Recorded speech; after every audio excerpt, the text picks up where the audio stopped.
Hi friends, Namaste and welcome. As you're all aware, most of you in fact, you would have seen my video that I'm going to start two new online batches, one for Vedic astrology and the other for KP astrology. My batches are almost formed and I still have one or two slots जो कि बचे हुए हैं. So I welcome all of you. Anybody willing to join my classes? I've already given the online syllabus, etc. Everything is given in detail in one of my recent YouTube videos. It is there. You can see it also. Now this, this is, I was thinking for a very long time कि एक मैं ऐसा video बनाऊंगा जिसमें कि एक वैदिक के लिए और एक केपी के लिए मैं I wanted to make two videos जिसमें मैं ये बताना चाह रहा था. It's a general video. आज के वीडियो में मैं कोई स्क्रीन शेयर नहीं करूंगा आपके साथ, कोई स्क्रीन या कोई ग्राफिक्स नहीं दिखाऊंगा. Just video is just it's a very especially those who are joining my classes. This video is for KP. Those who are joining my KP classes, and you may be wondering, even, and most of you who are joining, they have a basic knowledge of astrology, and some of you even have sort of advanced knowledge of astrology as well as KP. तो आपने एक चीज देखा होगा, and which with all due respects to all videos that are on YouTube, ये कभी कोई ये पॉइंट आउट नहीं करता है कि why KP में predictions आखिर क्यों गलत होते हैं, क्या है, what are the intricacies. Here and there in my videos I have discussed these points, but ये हमने एक सोचा कि कंसोलिडेट करके पॉइंट्स को एक मैं वीडियो बनाऊंगा जिसमें आई विल जस्ट हाईलाइट कि why mistakes are committed why in making predictions, और क्यों predictions जो हैं क्यों करेक्ट नहीं होते हैं केपी में, why predictions go wrong. So today in this video point by point मैं चाहता हूं कि आप इसको बहुत ध्यान से फॉलो करें. देखिए एट टाइम्स क्या होगा, आपको you will come across a chart जिसमें आप देखेंगे, if you have a knowledge of KP, at times you will see that everything is in place. That is, stellar significations, dasha periods, transits, वगैरह सब जिस event को आप predict करना चाह रहे हैं सबके सिग्निफिकेशंस इन प्लेस हैं. दशांतर दशा सिग्निफिकेटर्स की चल रही है. ट्रांजिट्स भी they are also more or less agreeing, but yet the event does not take place, or if it takes place the timing is often out. मतलब टाइमिंग आप ठीक से प्रेडिक्ट नहीं कर पाते हैं, और या लेट अस से कि आप ठीक से आप प्रेडिक्ट नहीं कर पाते हैं. और KP although it is very simple, once you know grasp the all the concepts जो केपी के एक्चुअल कॉन्सेप्ट्स हैं, जिसके बगैर अगर आप प्रिडिक्शन ट्राई करेंगे तो एट टाइम्स इट में पास. स्टेलर सिग्निफिकेशंस जो आपको मोस्ट ऑफ द सॉफ्टवेयर में मिल जाएगा, stellar significations A B C D, star कौन सा किसका स्टार लॉर्ड है, किसका ए लेवल का सिग्निफिकेशन है, बी लेवल का है, सी लेवल का, all that you will get. But what you don't get in most of the softwares, and what you should make note of before starting a prediction, and where you go wrong. अगर जो मैं अभी steps बताऊंगा अगर आप उसको follow करेंगे तो यू विल सी दैट आपके प्रेडिक्शंस की क्वालिटी जो है काफी इंप्रूव कर गई. And it is very very important. So number one, आप नोट डाउन कीजिए, कोई ग्राफिक्स नहीं है इसमें. One of course the most primary thing is the time of birth. Time of birth अगर करेक्ट नहीं है, स्पेशली नेटल चार्ट्स में, होररी में तो कोई टाइम ऑफ बर्थ का ही चक्कर चक्कर होता ही नहीं है, but in natal charts if the time of birth is not correct, then you will often see that your predictions go haywire. वो गलत हो जाते हैं. BTR is a separate chapter altogether, जिसको कि मैं अपने कोर्स में, मैं प्रीवियस वीडियोस में, प्रीवियस बैच में बहुत डिटेल में हमने डील किया है, और उसके कुछ वीडियोस हमने डाले भी हैं. और अगले अपकमिंग बैच में मेरा एम्फेसिस जो है ना बर्थ टाइम रेक्टिफिकेशन पर काफी ज्यादा रहेगा, क्योंकि सबसे ज्यादा हमारे स्टूडेंट्स की डिमांड बर्थ टाइम रेक्टिफिकेशन को ही लेकर के है। सो वो तो हम डील करेंगे। सो फर्स्ट क्यों मिस्टेक होता है? Birth time may not be correct, but you just cannot dismiss the chart by saying prediction इसलिए सही नहीं हुआ क्योंकि birth time may be wrong या रॉन्ग था। That is you're not doing justice.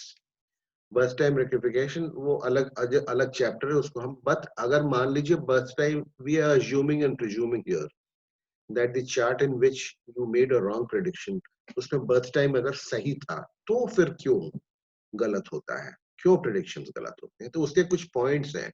I don't want to delve too much into it. I will make it a short video. खाली आप points को नोट कर लीजिएगा और जब आप मेरे बैच को ज्वाइन करेंगे तो इसको हम फिर डिटेल में डिस्कस करेंगे। नंबर 2 टाइम ऑफ बर्थ की हो गई। नंबर 2 सबसे इंपॉर्टेंट जो है वो कस्पल सबलॉर्ड्स हैं। देखिए cuspal sublords, stellar significations, planetary significations, planetary sublords, वो सारे आप कंसिडर करते हैं, वो रिजल्ट देते हैं, ठीक है। बट अगर उस रिजल्ट को अगर कस्पल सबलॉर्ड अलाउ नहीं कर रहा है तो वो रिजल्ट नहीं मिलेगा। जैसे सबसे सिंपल एग्जांपल मैरिज का है 2 7 11 के सिग्निफिकेटर्स प्ले में हैं, उनकी दशा अंतरदशा चल रही है, सबलॉर्ड्स भी प्लैनेटरी सबलॉर्ड्स भी सपोर्ट कर रहे हैं। सेवेंथ हाउस के सिग्निफिकेटर्स जो हैं स्टेलर लेवल के, उनकी दशा चल रही है 2 7 11 की, उनके प्लैनेटरी सबलॉर्ड्स भी प्रॉमिस कर रहे हैं, लेकिन फिर भी मैरिज नहीं हो रही है। उसका क्या कारण हो सकता है? ये मैरिज में नहीं, किसी भी इवेंट में। सपोज आपको घर परचेज करना है, प्रॉपर्टी परचेज करना है या गाड़ी परचेज करना है। गाड़ी परचेज करने के जो भी कॉम्बिनेशन है, 4 है, 11 है, एटसेट्रा एटसेट्रा, जो भी है, सारा कुछ चल रहा है, दशा अंतरदशा भी चल रही है, फिर भी जो है गाड़ी नहीं परचेज हो पाई या प्रॉपर्टी नहीं परचेज हो पा रही। क्या कारण है? कारण ये है कि फोर्थ हाउस का कस्पल सबलॉर्ड, चौथे भाव का कस्पल सबलॉर्ड अगर इवेंट को अलाउ नहीं खोल करता है, मैं अक्सर कहता हूं वो दरवाजा है इवेंट का, अगर उस दरवाजे को वो नहीं खोलता है तो आप प्रॉपर्टी नहीं परचेज कर पाएंगे, चाहे कितने भी स्ट्रांग आपके फोर्थ हाउस के सिग्निफिकेटर्स हैं और दशा अंतर दशा चल रही है, ट्रांजिट्स चल रहे हैं। फोर्थ हाउस का अगर कस्पल सबलॉर्ड अलाउ नहीं कर रहा है इवेंट को, the event will not take place. तो सबसे पहले बिफोर मेकिंग एनी प्रेडिक्शन, आप कस्पल सबलॉर्ड्स को 1 से 12 के 12 कस्पल सबलॉर्ड्स का जजमेंट कर लीजिए कि किस किस हाउस के इवेंट्स जो हैं प्रॉमिस्ड हैं, नहीं प्रॉमिस्ड हैं या नहीं प्रॉमिस्ड हैं। Then you start predictions.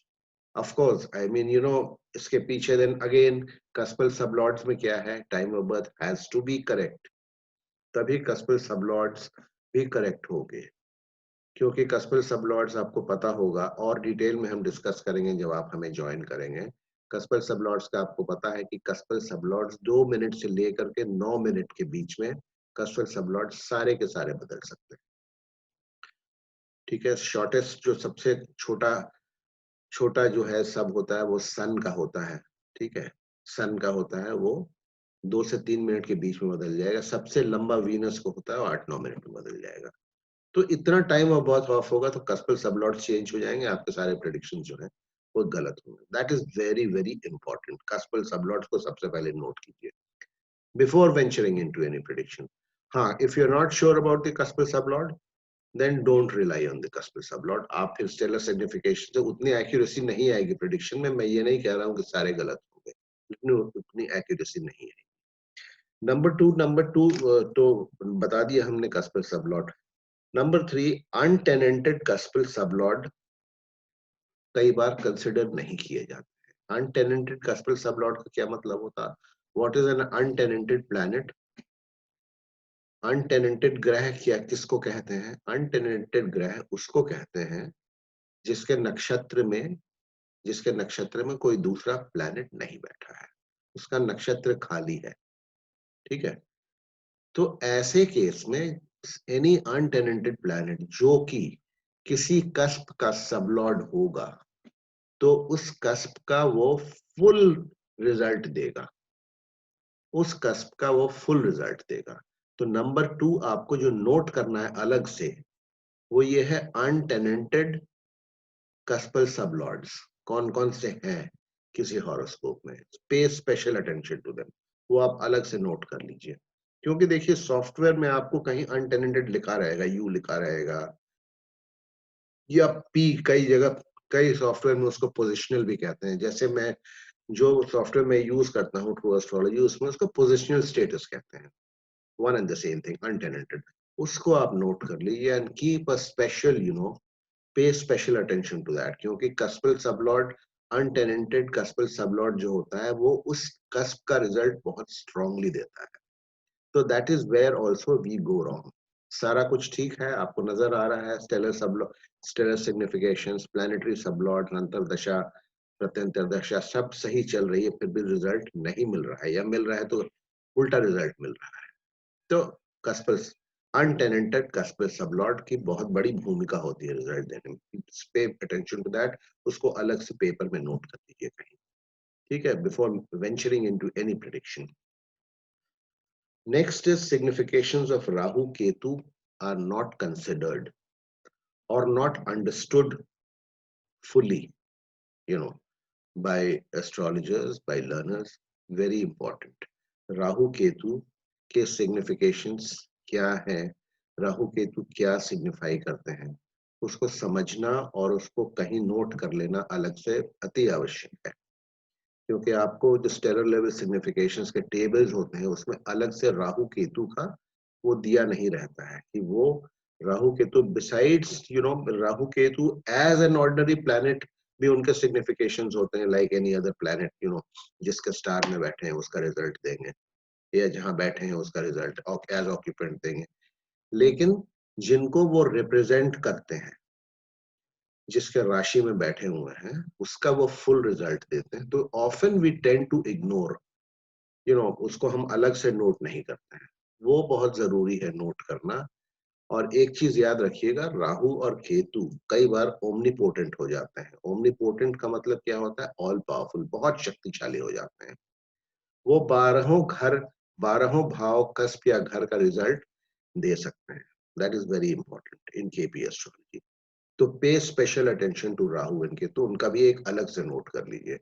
जब आप ज्वाइन करेंगे हमारे क्लास को, तो हाउ टू जज हॉरोस्कोप में मैं ये आपको फॉर्मेट बता दूंगा कैसे करना है, how to, besides what you get from the software, एक अलग आपको फॉर्मेट बनाना पड़ेगा, आप तभी सही जजमेंट कर पाएंगे। ठीक है, नेक्स्ट क्या है, planets that are situated in the star and sub of Rahu and Ketu। कोई भी ग्रह राहु या केतु के नक्षत्र में या उनके उप नक्षत्र में बैठा है, ठीक है, तो उसका जो है वो, उसके सिग्निफिकेशंस अलग से होते हैं।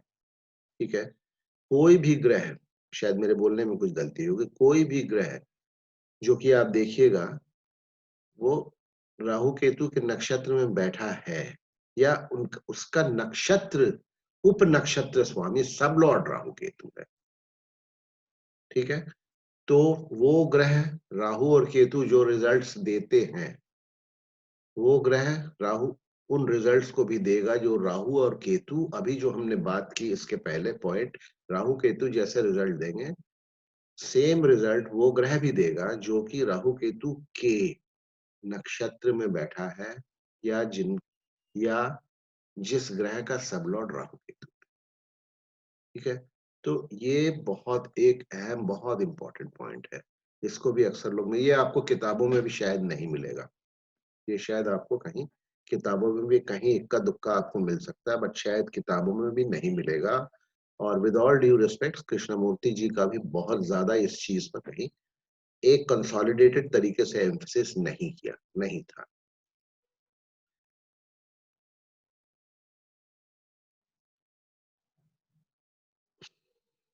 तीसरा, और तीसरा नहीं, नेक्स्ट है कंजंक्शंस की बहुत इंपॉर्टेंस है। एक planet conjunct with another planet युति जिसको बोलते हैं, नजदीकी युति 3-4 डिग्री 5 डिग्री क्या एक दूसरे के पास अगर प्लैनेट्स होते हैं तो वो एक दूसरे का रिजल्ट देते हैं। ठीक है, ये वैदिक एस्ट्रोलॉजी का कॉन्सेप्ट है, इसके भी बड़ी बहुत इंपॉर्टेंस है। दूसरा क्या है, planet sitting on the border of a cusp, planet sitting on the border of a cusp. Placidus system में केपी में जैसा मान लीजिए कि कोई भी से फॉर एग्जांपल सेकंड हाउस शुरू हो रहा है, सेकंड हाउस शुरू हो रहा है 20 डिग्री से, 20 डिग्री से किसी राशि में, तो कोई भी ग्रह जो 20 डिग्री के पहले 17-18 डिग्री में बैठा हुआ है, तो वो है तो वो फर्स्ट हाउस में, प्लेसिडियस सिस्टम अगर आप लोग समझते हैं, है तो वो फर्स्ट हाउस में, तो एज एन ऑक्यूपेंट वो फर्स्ट हाउस का रिजल्ट देगा। लेकिन since it is on the border line of the of where the first cusp ends and the second cusp starts, तो वो second cusp का भी result बहुत strongly देगा। This also you have to make a separate note of, okay? तो ये है। So when you are making predictions, note down the following first as above। अभी जो हमने बात किया, आप prediction start करने के पहले ये देखिए, आप अलग से नोट डाउन कर लीजिए, तभी आप सक्सेसफुली, बाकी तो फिर बाकी आपके स्टेलर सिग्निफिकेशंस हैं, प्लैनेटरी सबलॉर्ड्स हैं, ये सारा कुछ आपको सामने जो कोई भी आप सॉफ्टवेयर यूज कर रहे हैं उसमें सारा कुछ निकल करके आ जाता है। ये चीजें निकल करके एक जगह पर आपको नजर नहीं आएंगी, दशा अंतर दशा भी नजर आ जाएगी, ये चीजें नहीं आएंगे, ट्रांजिट भी आ जाएगा। ये जो भी 5-6 पॉइंट्स हमने बताए, ये चीजें, तो you have to make a separate note of these points. इसी के ऊपर केपी का सारा जो है ना, करेक्टनेस ऑफ प्रिडिक्शन इन्हीं पर सारा डिपेंड करता है। और as and when if you join my classes, तो इस पर हम लोग जो भी प्रिडिक्शन करेंगे, all these points are taken into consider, these are the intricacies of KP. तो ये मैं क्लासेस शुरू करने के पहले चाह रहा था कि हमारे जो प्रोस्पेक्टिव स्टूडेंट्स हैं या नहीं भी हैं, हमारे जो भी व्यूअर्स हैं, वो इसको समझ लें, क्योंकि and this is what my approach is going to be, this is how I am going to teach you. So please join my classes. I am going to start within a couple of days. मेरे पास 1-2 slots बाकी हैं, आप join कर सकते हैं। Details हमने उस course वाले वीडियो में सारा दिया हुआ है, कॉन्टैक्ट नंबर वगैरह सारा आपको नीचे अभी यहीं उस वीडियो के भी डिस्क्रिप्शन में आपको मिल जाएगा। इसी तरीके का एक वीडियो मैं वैदिक के कोर्स पर बनाऊंगा, जिसमें मैं बताऊंगा मैं वैदिक किस तरीके से पढ़ाऊंगा। और एक चीज मैं आपको और मैं दावे के साथ कहता हूं कि अगर if you join my classes, ठीक है, if you don't need to read any other book, आपको किसी भी किताब पढ़ने की आवश्यकता नहीं है, both in KP as well as वैदिक। अगर आप मेरे क्लासेस को फॉलो करेंगे और फिर मुझसे पर्सनल कांटेक्ट बना के रखेंगे, आपको किसी भी किताब की आवश्यकता नहीं होगी।